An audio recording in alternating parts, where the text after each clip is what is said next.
नमस्कार, आप देख रहे हैं 4 पीएम और मैं हूं आपके साथ निधि तिवारी। लोकसभा चुनाव के बाद इंडिया गठबंधन के साथ एक-एक कर निर्दलीय सांसद जुड़े और कुनबा धीरे-धीरे बढ़ता चला गया। अब ताजा राजनीतिक हालात जिस तरफ इशारा कर रहे हैं, उसके मुताबिक इंडिया गठबंधन में एक और बड़ा दल जुड़ने के लिए तैयार होता दिख रहा है। आंध्र प्रदेश के पूर्व मुख्यमंत्री और वाईएसआर कांग्रेस पार्टी के जगन मोहन रेड्डी ने बुधवार को दिल्ली में प्रदर्शन किया। जगन मोहन रेड्डी ने चंद्रबाबू नायडू की सरकार के खिलाफ राज्य में हिंसा फैलाने और जो कार्यकर्ता हैं उनको निशाना बनाए जाने का आरोप लगाया।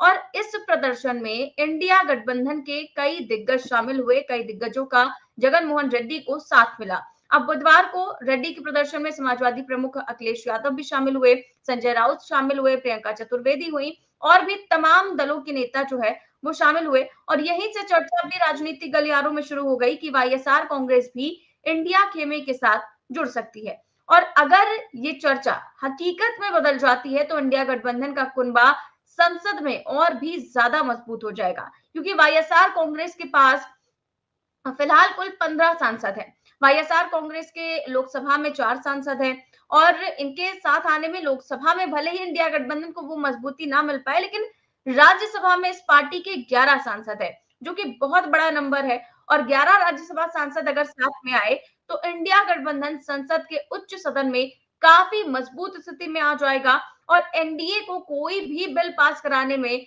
काफी मशक्कत करनी पड़ सकती है।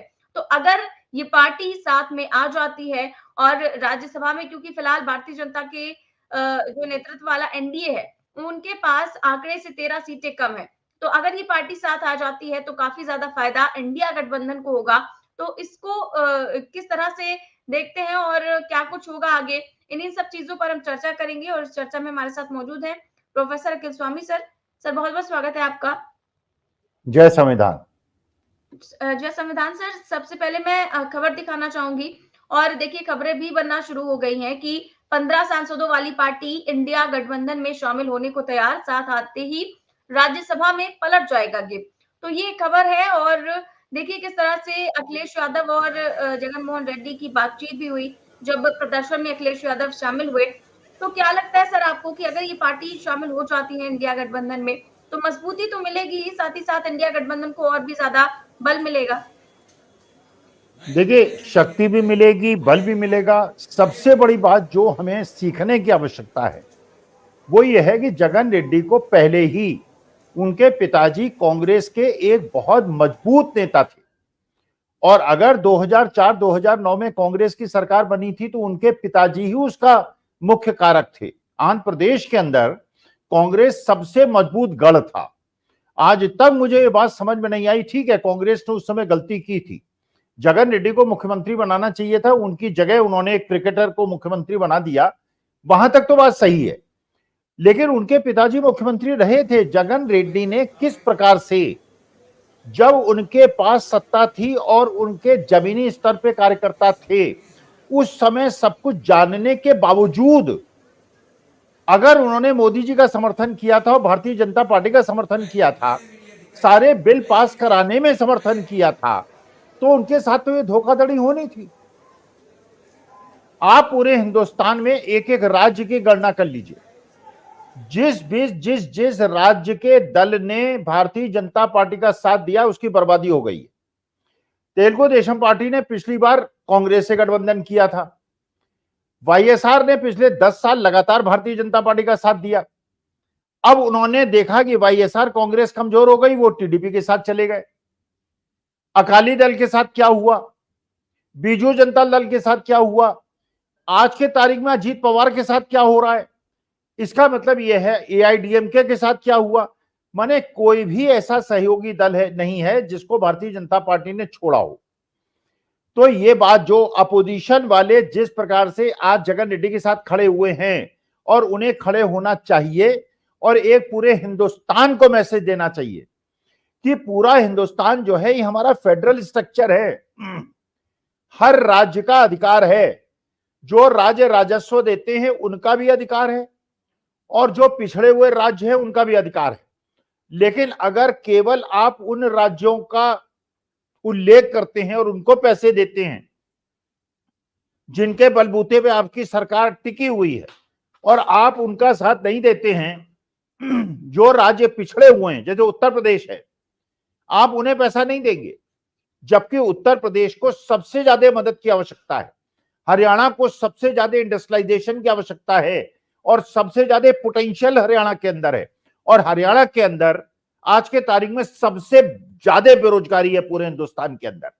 तो जगन रेड्डी ने जल्दी चेत गए, वो बीजू जनता दल ने ये बात समझ ली, और आज के तारीख में राज्यसभा के अंदर बीजू जनता दल के लोग भी इंडिया अलायंस का साथ दे रहे हैं और बीजेपी एनडीए अलायंस का विरोध कर रहे हैं। खुद वहां पे पटनायक साहब उड़ीसा असेंबली के अंदर मोर्चा संभाले हुए हैं, क्योंकि उन्हें देर सही, लेकिन ये बात उनको समझ में आ गई, भारतीय जनता पार्टी एक ऐसी सहयोगी नहीं है जिस पे आप विश्वास कर सकें। अगर आपने इन पे विश्वास किया तो ये आपका समूल नाश कर देंगे। आज इंडियन नेशनल लोक दल का जो हरियाणा के अंदर नंबर 1 की पार्टी हुई थी, नाम लेवा नहीं बचा है। बहुजन समाज पार्टी ने साथ दिया, उसका नाम लेवा नहीं बचा है। जगन रेड्डी को तुरंत इंडिया अलायंस में आ जाना चाहिए, और तेलुगु देशम पार्टी और नीतीश कुमार भी कुछ महीने के बाद उनको भी समझ में आएगा उनके साथ भी धोखाधड़ी हुई है। आपको याद होगा बिहार के अंदर 10 साल पहले मोदी जी ने कहा था 50,000 करोड़ दूं या 80,000 करोड़ दूं या 1 लाख करोड़ दूं या 1.5 लाख करोड़ दूं। सबसे नीचे के स्तर पे इन्फ्लेशन का अगर आप उसमें संदर्भ ले लें तो आज जो पैसा बिहार को दिया गया है उसकी कीमत केवल 20,000 करोड़ है, और जितने 20 ब्रिज गिरे हैं बिहार के अंदर पिछले 15-20 दिन के अंदर, अगर इस प्रकार से कमीशन खा खा के ब्रिज बनाए जाएंगे और रेत के ब्रिज बनाए जाएंगे और लोग मरेंगे, और रेलवे के अंदर आप जो है सुरक्षा कवच नहीं लगाएंगे और वहां देर दुर्घटना में मेरे गरीब देशवासी मरेंगे, तो वास्तविकता में ऐसे दल के साथ अगर आप सत्ता में बैठे हैं तो आप पाप के भागीदार हैं। बिल्कुल ठीक बात कह रहे हैं सर आप, लेकिन ये बीजेपी के लिए एक बहुत बड़ा झटका भी हो जाएगा, क्योंकि राज्यसभा में बीजेपी के पास मतलब एनडीए के पास 101 सांसद है, वहीं विपक्षी गठबंधन के पास 87 हैं, और अगर वाईएसआर कांग्रेस भी इंडिया गठबंधन में शामिल हो जाए तो कुल सांसदों की संख्या 98 तक पहुंच जाएगी। यानी मोदी सरकार के लिए राज्यसभा में कोई भी बिल पास कराना बहुत ज्यादा मुश्किल हो जाएगा। तो ये इस मुश्किल को कैसे देख रहे हैं सर आप? देखिए, ये तो असल में करा लेंगे। राज्यसभा के जो सभापति महोदय हैं 50 लोगों को निलंबित कर देंगे, अगर वो कुर्सी में बैठे होंगे तो भी उनको सस्पेंड कर देंगे, उनको निष्कासित कर देंगे कि साहब ये खड़े हो गए थे और प्लेकार्ड दिखा रहे थे, जबकि वो कई लोगों को तो ऐसे उन्होंने सस्पेंड कर दिया जो संसद के अंदर मौजूद ही नहीं थे। तो 50 लोगों को सस्पेंड करेंगे और बिल पास करा लेंगे। तो देखिए वो बात नहीं है, लेकिन इस बार का जो लोकसभा है वो लोकसभा ऐसी नहीं है। हर जगह पर विपक्षी दल मजबूती से लड़ रहे हैं, चाहे वो टीएमसी के लोग हों, चाहे समाजवादी पार्टी के लोग हों, चाहे कांग्रेस के लोग हों। और जिस प्रकार से मल्लिकार्जुन खड़गे का अपमान हुआ, राज्यसभा में उनको बोलने नहीं दिया गया, बार बार टोका गया, और जिस प्रकार से उन्होंने सदन का बहिष्कार किया, और राहुल गांधी ने जिस प्रकार से कल उन किसानों को जिनको दिल्ली के अंदर नहीं घुसने दे रही है भारतीय जनता पार्टी, उन किसानों को संसद के अंदर बुला लिया। यह है देश का लोकतंत्र और संविधान। अच्छा, आप सोशल मीडिया में देखिए, सोशल मीडिया में दुष्ट भक्त, मैं केवल भक्त तो मैं भी हूं, मैं दो तरह के भक्त मानता हूं, एक अच्छे भक्त और एक दुष्ट भक्त। मैं दुष्ट भक्त को रेखांकित कर रहा हूं। वो जानते हैं क्या कह रहे हैं कि राहुल गांधी ने जिन किसान नेताओं को बुलाया ये आतंकवादी हैं, ये आड़ती हैं, ये बिचौलिए हैं। मरे मेरे देश के अन्नदाता को ये सुखी नहीं देख सकते। ये 5,000 करोड़ की शादी में इनको आनंद आता है, सारे एयरपोर्ट, सारे रेलवे स्टेशन और सब कुछ अडानी जी को बेच देने में इनको आनंद आता है, और गरीबों को अगर 1 रुपए मिल जाए इनको परेशानी होती है। रेलवे के अंदर जनरल कंपार्टमेंट घटा देते हैं और एसी कंपार्टमेंट बढ़ा देते हैं। तो वास्तविकता में विपक्षी दल इस बार मजबूती से खड़े हुए हैं, लेकिन लोकसभा के स्पीकर और राज्यसभा के स्पीकर जिस प्रकार से कंडक्ट अपने को कर रहे हैं, ये सस्पेंड करेंगे और बिल पास करा लेंगे, उसके बाद जो होना है हो।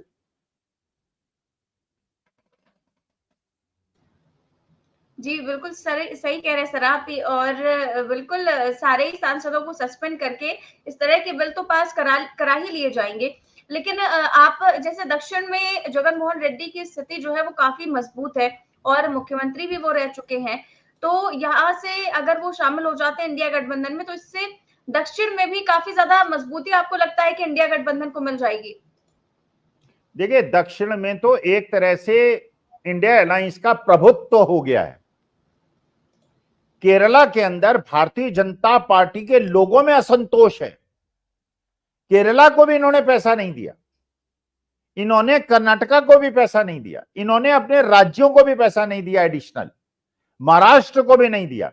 मतलब इन्होंने अपोजिशन वालों को तो छोड़िए, इसका मतलब यह है मोदी जी की कुर्सी बचाने के लिए इन्होंने भारतीय जनता पार्टी को दांव पे लगा दिया है। भारतीय जनता पार्टी हार जाए, कुमारी शैलजा ने कहा हरियाणा, महाराष्ट्र, झारखंड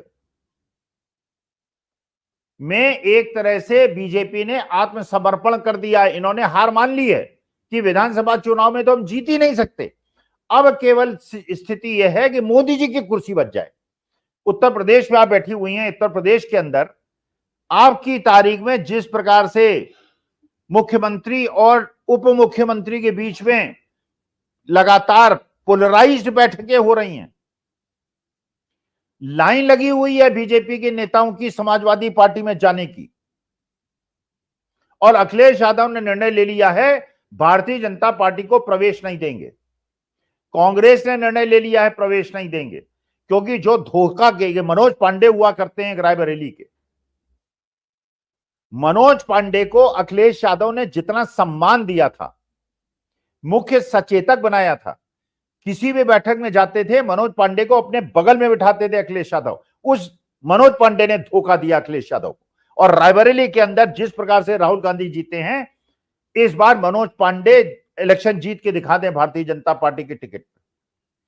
जितने लोगों ने धोखा दिया है, जितने लोगों ने भी धोखा दिया है, चाहे किसी पार्टी को धोखा दिया हो, वो औरंगजेब के वंश के लोग हैं, क्योंकि जिसकी रोटी आपने खाई है, जिसकी नमक खाई है और जिसका 40 साल तक आपने सुख भोगा है, उसको धोखा दाना देना, आप बिल्कुल नरक में जाएंगे। जी सर, बिल्कुल। और अब आते हैं सर संसद की कार्रवाई, क्योंकि बहुत ज़्यादा इंटरेस्टिंग हो चली है संसद की कार्रवाई और आप देख रहे हैं आजकल कि विपक्ष के जो सांसद हैं, इंडिया गठबंधन के जो सांसद हैं, वो किसी को भी बख्शने की मूड में नहीं है, ना तो स्पीकर ओम बिरला को और ना ही बीजेपी के सांसदों को। कल एक बहुत ही रोचक एक जो है बात देखने को मिली, जब संसद में जब ममता बनर्जी की भतीजे अभिषेक बनर्जी बोल रहे थे और बीच में जब टोक दिया स्पीकर ने, तो उन्होंने क्या बात बोली, इसके बाद सदन में खूब हंगामा भी हुआ। तो एक बार मैं दर्शकों को भी सुनवाना चाहूंगी। Counterfeit notes increased by 10.7% in 22, with fake 500 rupees note rising to 101.93% and 2000 rupees note by 54%. Sadly, 130 fellow Indians lost their lives due to heat and the strain of standing in long queues, falling victim to this eccentric decision. That's why we say E for eccentric. Now I come to the last letter. Sir, T. T for tragedy. माननीय सदस्य आप T for tragedy. माननीय सदस्य आप वर्तमान budget पे बोले 2016 के बाद तो 2019 सर मैं जवाहरलाल नेहरू का बात तो लोग बोलेगा सर जवाहरलाल नेहरू का बात तो लोग बोलेगा कोई 60 साल पहले जवाहरलाल नेहरू का बात करेगा, दूसरे नेताओं का बात करेगा, तब आप कुछ नहीं बोलेंगे। सब बोलते मैं हैं। 5 साल पहले का डिमोनेटाइजेशन का बात करूंगा तो आप कहेंगे भाई वर्तमान इशू पे बोलिए। बजट सर पे। ये बजट पे। पक्षपात नहीं चलेगा सर। बजट पे मैं बजट पे ही बोल रहा हूँ। जब विप्लव देव बोल रहा था तब 100 साल पुराना बात कर रहा था, 50 साल पुराने इमरजेंसी का बात कर रहा था, तब आप चुप थे। और अब मैं डिमोनेटाइजेशन का बात कर रहा हूँ, आपको चुप रहे। वाह सर वाह। बोलिए अपनी बात पे। D for tragedy.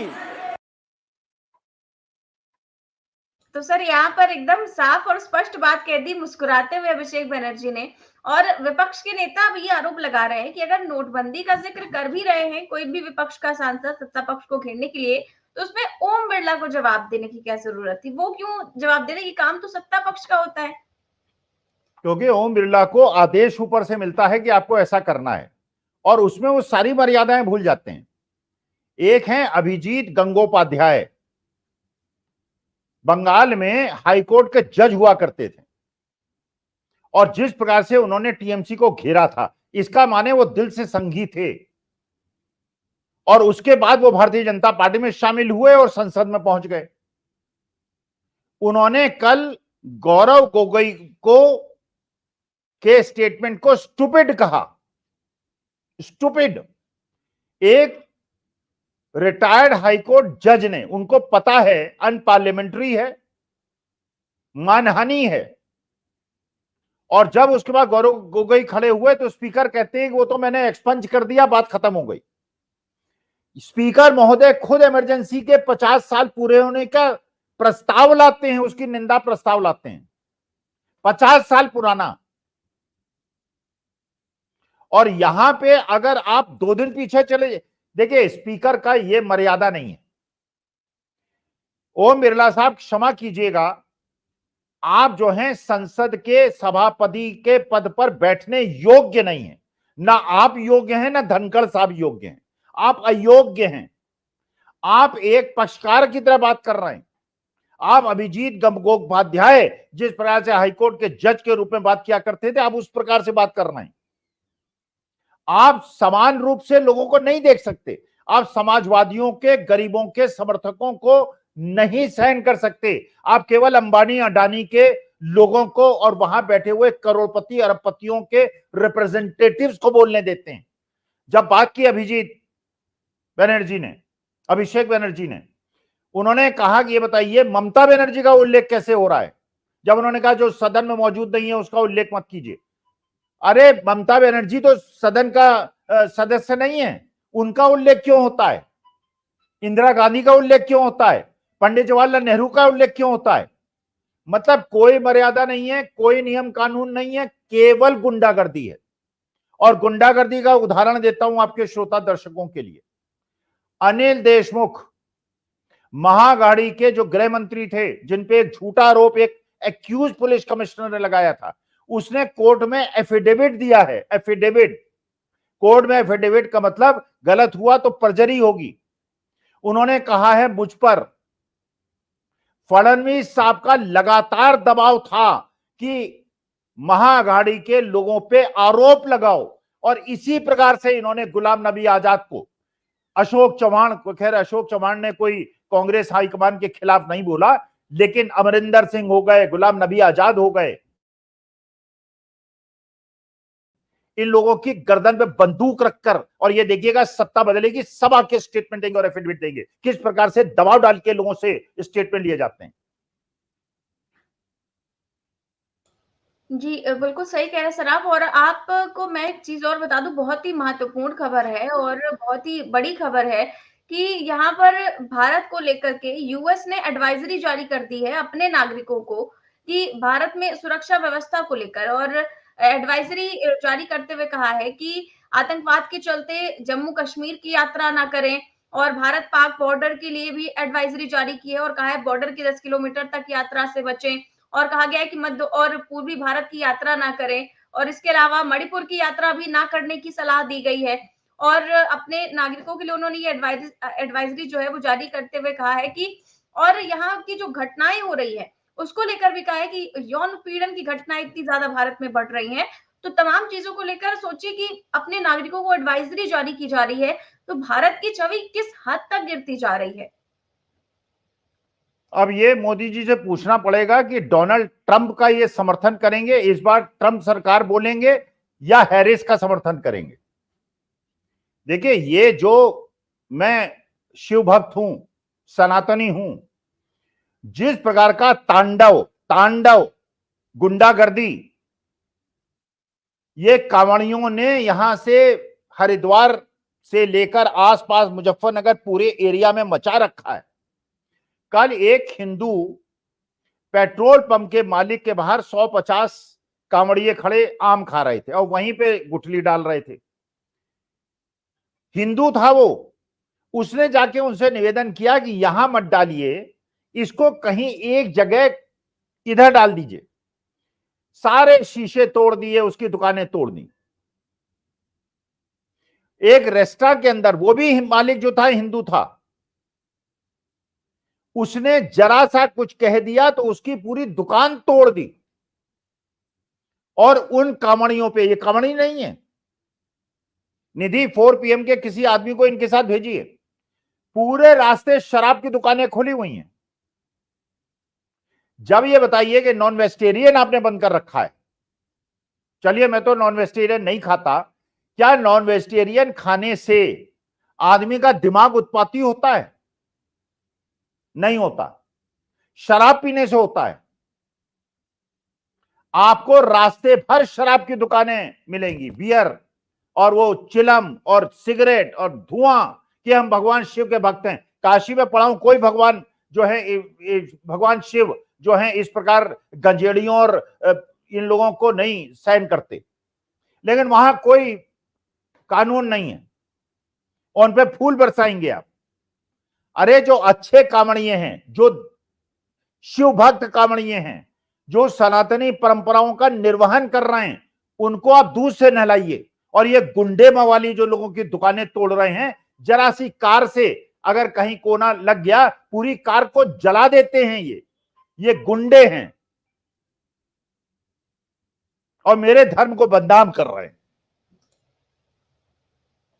जी, बिल्कुल ठीक बात कह रहे हैं सर आप। और आपने कल क्या धर्मेंद्र यादव का क्या आपने भाषण सुना था?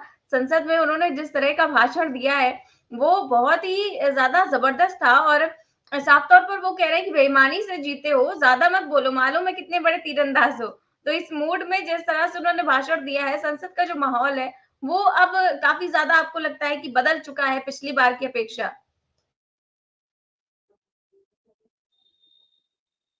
नहीं, धर्मेंद्र यादव का भी मैंने सुना, मैंने करीब करीब सब लोगों का भाषण सुना, और जितने भी विपक्षी इंडिया अलायंस के लोगों ने बोला है, ऐसा मर्म छुआ है, ऐसी बातें कही हैं कि वो तीर की तरह इनके सीने पे लगी हैं। जिस प्रकार से निर्मला ताई ने देश के मध्यम वर्ग और गरीब वर्ग के साथ अन्याय किया है, आप निधि सोचिए, आपके पिताजी ने 2000 वर्ष में एक फ्लैट खरीदा होता लखनऊ में 10 लाख रुपए का, और आज उसको 50 लाख में, 3 दिन पहले 50 लाख में बेचते, 40 लाख का कैपिटल गेन होता, और उसमें इंडेक्सेशन बेनिफिट मिलता, माने इन्फ्लेशन को ध्यान में रखा जाता। आप करीब 2.25 लाख का कैपिटल गेन टैक्स देते।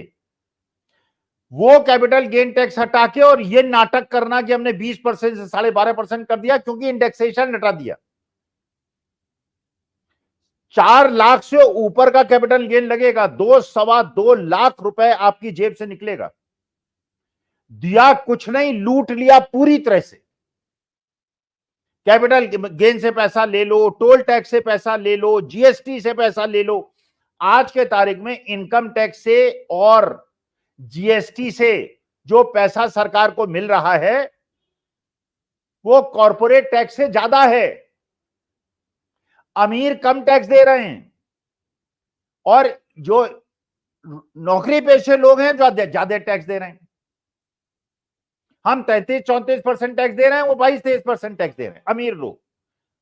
तो ये है देश का अन्याय। तो एक एक व्यक्ति ने, देखिए, उन्होंने शिक्षा मित्र की बात भी की, किसानों की बात भी की, और अब तो नई रिपोर्ट जो आ रही है उसके अनुसार अगर एमएसपी की गारंटी किसानों को दे दी जाए, 22-23 हजार करोड़ से ज्यादा का खर्चा नहीं है, लेकिन देना है इनको पूंजीपतियों, और उनके पैसे से चुनाव जीतना है और हेरा फेरी करनी है।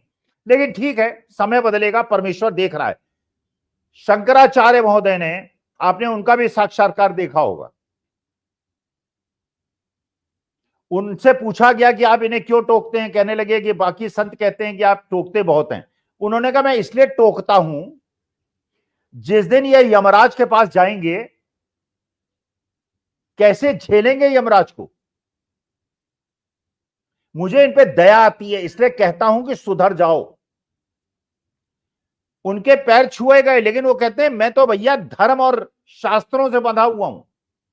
किसी ने उनसे पूछा क्या आप कांग्रेस ज्वाइन कर लेंगे, सुना है कांग्रेसी, आपके गुरुजी भी कांग्रेसी थे।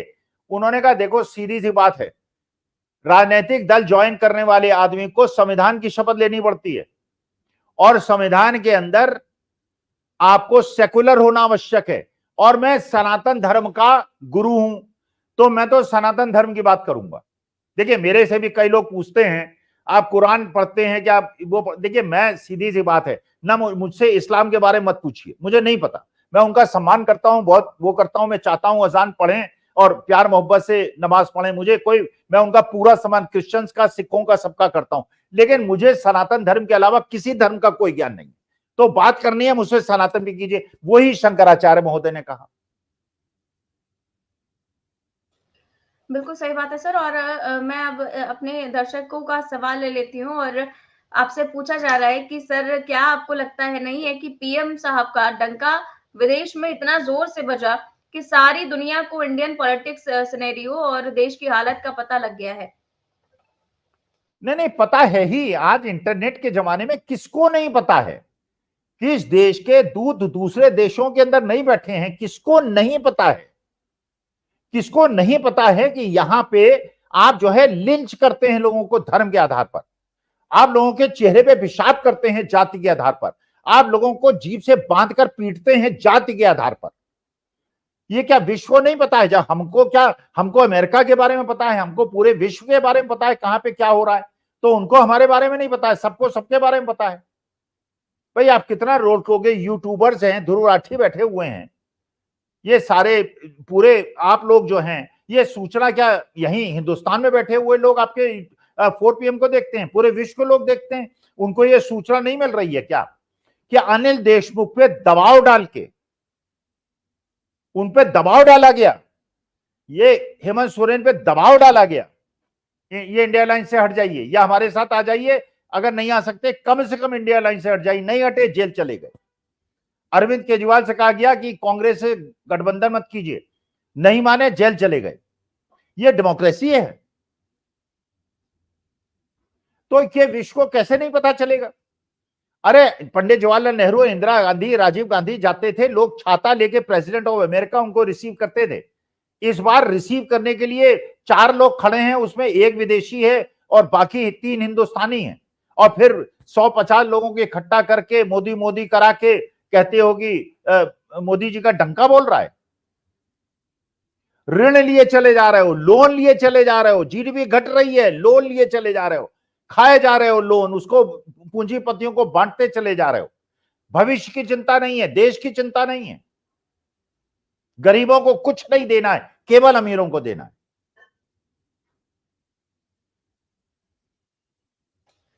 बिल्कुल ठीक बात कह रहे हैं सर आप। और इनके सारे ही सांसदों की भाषा और सारे ही नेताओं की भाषा हो, चाहे सहयोगियों की भाषा हो, आपने देखा इतनी ज्यादा खराब है। और नीतीश कुमार ने तो जिस तरह का बयान दिया, उसने मतलब हर जगह पर हंगामा मचा दिया कि वो इस तरह से कैसे बोल सकते हैं। तो इसी को लेकर जो है वो राबड़ी देवी ने भी उन्हें घेरा है और कहा है नीतीश कुमार को माफी मांगनी चाहिए। क्या वो अपने घर की महिलाओं से भी इसी तरह से बात करते हैं? और वहीं तेजस्वी यादव ने कहा कि महिलाओं पर असभ्य टिप्पणियां करना नीतीश कुमार की आदत बन चुकी है और बिहार के लिए बहुत चिंता का विषय है। देखिए निधि, आपने पढ़ा होगा, रहीम जी का एक दोहा है, रहीमन नीचन संग बसी, लगत कलंकई काहि, दूध कलारन हाथ लगे, मद समझे सब ताही। इसका मतलब यह है कि अगर आप कुपात्र की संगत में रहेंगे, माने दूध बेचने वाली भी अगर शराब बेचने वाली के साथ घूमेगी और उसके साथ, तो उसके दूध को लोग भी शराब समझने लगेंगे। इसका मतलब है संगत को सुधारिए। इतनी इज्जत थी हिंदुस्तान के अंदर आपकी, आज आप देश के प्रधानमंत्री होते, आज आप पैर छूते फिर रहे हैं पूरे हिंदुस्तान के लोगों का, IAS अफसरों का पैर छू रहे हैं, आप इंजीनियर्स के पैर छू रहे हैं। ये दुर्दशा कर लिया आपने अपनी। तो वास्तविकता में महिला के लिए, और वो भी एक सम्मानित सदस्य के लिए, इस तरह की भाषा, लगता है नीतीश कुमार पूरी तरह से हताश हो चुके हैं। उनको उनके जेडीयू के कुछ नेताओं ने अपने आगोश में ले लिया है, उनके दिमाग पे कब्जा कर लिया है, और इसीलिए नीतीश कुमार का यह हश्र हो रहा है। और नाम नहीं लूंगा, लेकिन एक नाम मैं ले सकता हूं जिन्होंने यह काम किया है, क्योंकि उनका बेटा भारतीय जनता पार्टी का एडवर्टाइजिंग कंपनी का बड़ा कर्मचारी है। जी बिल्कुल सर, और आज की चर्चा के लिए बहुत बहुत शुक्रिया सर, और कल हम फिर एक नए विषय के साथ आपके सामने हाजिर होंगे। तो आप देख रहे थे आज की चर्चा। हमने तमाम मुद्दों पर चर्चा की। कैसी लगी आपको हमें कमेंट बॉक्स में जरूर बताएं। चैनल को सब्सक्राइब भी करें और ज्वाइन भी। नमस्कार।